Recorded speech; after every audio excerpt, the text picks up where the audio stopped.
Belajar dari kelancangan pembuat tafsir Quran yang mengutip dan memelintir ayat-ayat Alkitab pada tafsir tahlili di Quran Kemenak RI, saya semakin bertanya-tanya tentang klaim-klaim Muslim mengenai kesempurnaan kitab suci mereka sendiri. Dan mungkin ini akan menjadi pertanyaan besar bagi saudara-saudara kita yang Muslim yang mencari kebenaran dengan hati dan pikiran yang terbuka. Pertanyaan ini memang akan sangat mengganggu bagi kebanyakan Muslim dan akan membuat kejang-kejang mereka yang fanatik dan beriman buta. Nanti kita akan lihat sama-sama di kolom komentar.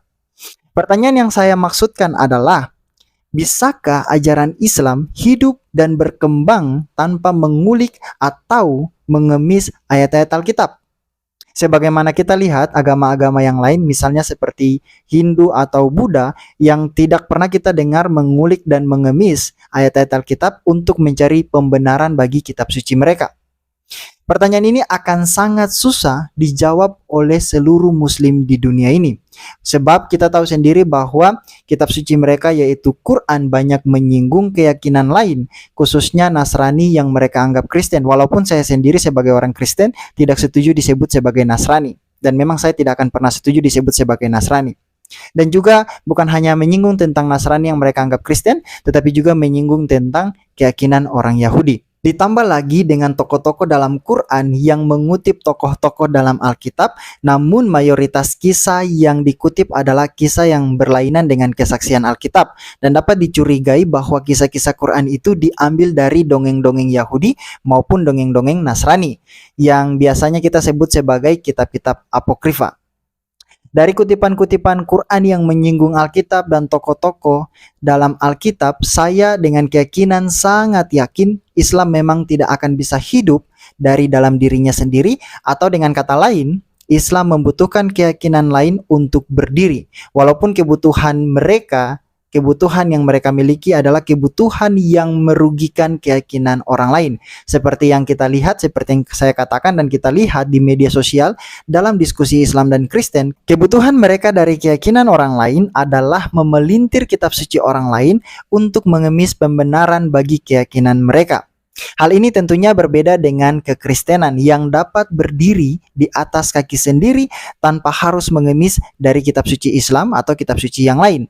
Mungkin akan ada pertanyaan, bagaimana dengan perjanjian lama? Bukankah perjanjian lama milik orang Yahudi? Bukankah dengan demikian kita sudah mengambil kitab suci orang lain? Pertanyaan ini hanya akan muncul dari kepala orang bodoh yang tidak pernah atau mungkin anti terhadap sejarah. Sebab kekristenan itu tidak lahir di luar jalur seperti Islam. Kekristenan itu lahir dari dalam diri Yahudi sendiri, karena semua tokoh yang memiliki kontribusi dalam penyebaran iman Kristen adalah orang-orang Yahudi.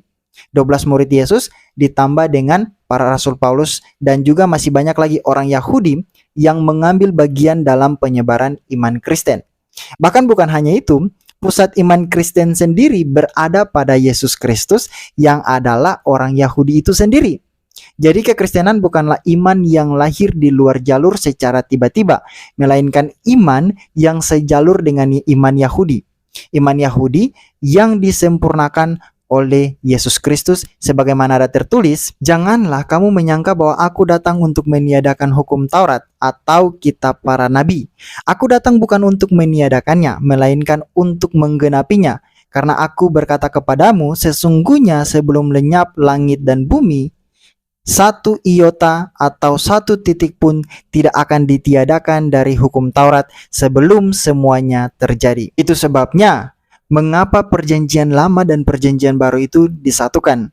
Karena kedua kitab ini memiliki kesinambungan dalam pemberitaan kabar baik Allah atau Injil yang berfokus pada Yesus Kristus.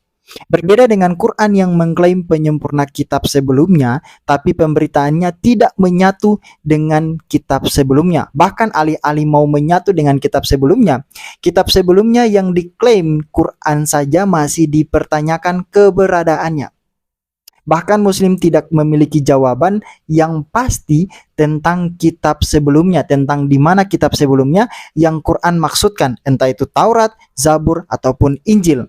Injil yang diturunkan kepada bayi Isa ya. Sebab bagi mereka Alkitab orang Kristen itu, Alkitab yang dipegang oleh orang Kristen bukanlah kitab yang dimaksudkan dalam Quran. Walaupun mereka suka menjilat ludah mereka sendiri dengan mengutip kembali ayat-ayat Alkitab untuk mencari pembenaran bagi iman mereka. Jadi, bagaimana Muslim menyikapi hal ini?